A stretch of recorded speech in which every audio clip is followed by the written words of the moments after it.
Hello everyone, আসসালামু আলাইকুম। আজকে আমরা শিখব কিভাবে পিএসসিসি অ্যাপস ব্যবহার করে গেমিং লোগোর ক্যারেক্টারে গ্লো ইফেক্ট অ্যাড করব। তো চলো, বেশি কথা না বলে ভিডিও শুরু করা যাক। আর তোমরা যারা আমার চ্যানেলে নতুন তারা তাড়াতাড়ি চ্যানেলটাকে সাবস্ক্রাইব করে লাইক দিয়ে ভিডিও দেখা শুরু করো। তো তোমরা প্রথমে পিএসসিসি অ্যাপসটা ওপেন করে নিবে, আর তোমাদের যাদের কাছে পিএসসিসি অ্যাপসটা নেই তারা ডাউনলোড করে নিবে, এবং আমার ভিডিও ডেসক্রিপশন বক্সে তোমরা পিএসসিসি অ্যাপসের লিঙ্কটা পেয়ে যাবে। তো তোমরা প্রথমে পিএসসিসি অ্যাপসে ঢোকার পরে দেখতে পাচ্ছ এখানে আমি মার্ক করে দেখিয়ে দিচ্ছি। দেখো, এখানে একটা ট্যাপ করবে, তারপর তোমরা এখান থেকে ব্ল্যাক ডকুমেন্টটা সিলেক্ট করবে, তারপর এখান থেকে তোমরা উপরেরটা দিবে 1080 এবং নিচেরটাও দিবে 1080। এরকম করে তোমরা একটা ফাইল তৈরি করে নিবে। তারপর তোমার দেখো ডান সাইডের নিচে একটা লেয়ার অপশন আছে, আমি মার্ক করে দেখিয়ে দিচ্ছি।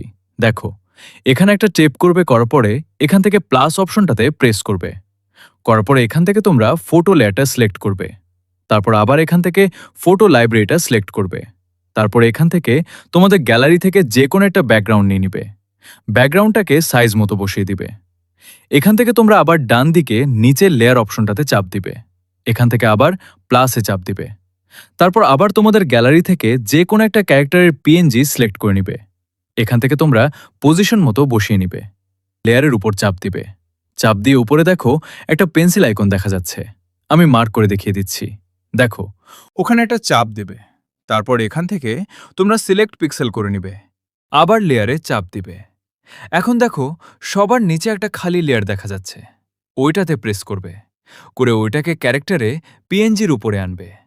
আনার পরে এখান থেকে তোমরা উপরে এন্ড নামে একটা অপশন আছে, দেখো আমি মার্ক করে দেখিয়ে দিচ্ছি। ওখানে গিয়ে তোমরা ফিল অ্যান্ড স্ট্রোকটা সিলেক্ট করে নিবা, নেয়ার থেকে বেরিয়ে আসবে। আসার পর তোমরা আবার পেন্সিল আইকনের ওইটা ট্যাপ দিবে, দেওয়ার পরে ওখান থেকে এক্সট্রাটা সিলেক্ট করে নিবে। নেওয়ার পর তোমরা স্ক্রিনের যে কোনো এক জায়গায় একটা ট্যাপ করবা, করার পর তোমরা এখান থেকে FX-এ চলে যাবা। এখান থেকে তোমরা গ্লোটা সিলেক্ট করে নিবে, নেওয়ার পরে এখান থেকে তোমরা কালারটা চেঞ্জ করে নিবে, তোমাদের ব্যাকগ্রাউন্ডে যে কালারটা থাকবে ওই কালারটাই নিবে, এরপর টিক দিয়ে দিবা।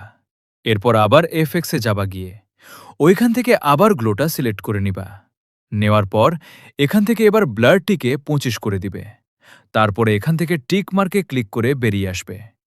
যদি তোমাদের ক্যারেক্টারে গ্লো যদি একটু কম হয় তাহলে তোমরা লেয়ারে গিয়ে ওই লেয়ারটাকে ডুপ্লিকেট করে নিবে, নেয়ার পরে ওই লেয়ারটাকে ক্যারেক্টার নিচে আনবে।